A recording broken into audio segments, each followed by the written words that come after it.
என்ன ஆத்தா இது? உலகத்துக்கே படி அளக்கிறவ நீ பஞ்சு மெத்தையில படுக்காம இப்படி தரையில படுத்திருக்க?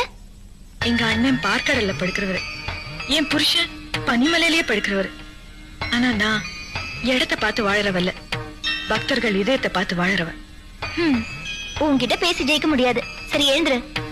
ஏன் எழுந்துரு சொல்றேன். என் மடியில தலை வச்சு நிம்மதியா தூங்காத்தா. என்ன தூங்க வைக்கிறதுல உனக்கு இவ்வளவு ஆசையா?